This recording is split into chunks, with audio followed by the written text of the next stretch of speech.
നമസ്കാരം. Raf talk ഫുട്ബോളിലേക്ക് അവർക്കും സ്വാഗതം. ലിയോ മെസ്സി തൻ്റെ കരാറ് അവസാനിക്കുന്ന ഒരു ഘട്ടത്തിലേക്ക് അടുക്കുകയാണല്ലോ. അദ്ദേഹം ഇനി ഇന്റർ മയാമിയിൽ തുടരുമോ, അതല്ല ബാഴ്സയിലേക്ക് മടങ്ങിപ്പോകുമോ, അതല്ല ഇനി മറ്റേതെങ്കിലും ക്ലബിലേക്ക് ചേക്കേറുമോ? ഈ ചോദ്യത്തിൻ്റെ ഉത്തരം അധികം വൈകാതെ ഫൈനലൈസ് ആവും. ഇപ്പോൾ ലഭ്യമാവുന്ന എല്ലാ സൂചനകളും മെസ്സി ഇന്റർ മയാമിയിൽ തൻ്റെ കോൺട്രാക്റ്റ് പുതുക്കാൻ പോകുന്നു. 2026 ഡിസംബർ വരെ കോൺട്രാക്റ്റ് പുതുക്കാൻ പോകുന്നു. അതിൻ്റെ തൊട്ടരികിൽ എത്തിക്കഴിഞ്ഞു എന്ന റിപ്പോർട്ട് പുറത്തുവിടുന്നു ഡേവിഡ് ഓൺസ്റ്റീൻ. ആ റിപ്പോർട്ടിൽ പറയുന്നത് എങ്ങനെയാണ്? ഇന്റർ മയാമി ഇപ്പോൾ ലിയോ മെസ്സിയുമായിട്ട് കോൺട്രാക്ട് എക്സ്റ്റൻഷൻ എഗ്രിമെൻറ്റിൽ എത്തുന്നതിൻ്റെ തൊട്ടരികിലാണ്.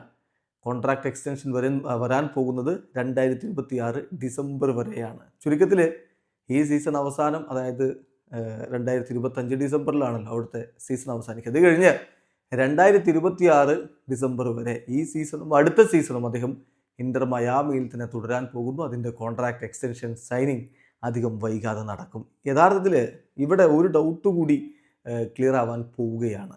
ഇതുവരെ ഉറപ്പൊന്നുമില്ല. 2026 വേൾഡ് കപ്പ് മെസ്സി കളിക്കുമോ എന്ന കാര്യത്തിൽ ഉറപ്പില്ല. സ്റ്റിൽ ഡൗട്ടാണ്. അത് മെസ്സി തുറന്ന് പറഞ്ഞിട്ടില്ല. താൻ കളിക്കുമെന്ന് അങ്ങ് ഉറപ്പിച്ച് പറഞ്ഞിട്ടില്ല. അപ്പം അതുകൊണ്ട് ഡൗട്ട്സ് അവിടെയുണ്ട്. പക്ഷേ 2026 വരെ അദ്ദേഹം മയാമിയിൽ തന്നെ തുടരുകയാണെങ്കിൽ അടുത്ത വേൾഡ് കപ്പ് തീർച്ചയായിട്ടും കളിക്കും എന്നാണ് പ്രതീക്ഷിക്കുന്നത്. കാരണം US തന്നെയാണ് അടുത്ത വേൾഡ് കപ്പ് നടക്കാൻ പോകുന്നത്. സോ ഇത് അർജന്റീനയ്ക്കും ഒരു പോസിറ്റീവ് ന്യൂസാണ് എന്ന് ദി അത്ലറ്റിക് റിപ്പോർട്ട് ചെയ്യുന്നു. വീഡിയോ അവസാനിക്കുന്ന ഫുട്ബോൾ ലോകത്തെ കൂടുതൽ വിശേഷങ്ങളുമായി റാഫ് ടോക്സ് വീണ്ടും എത്താം.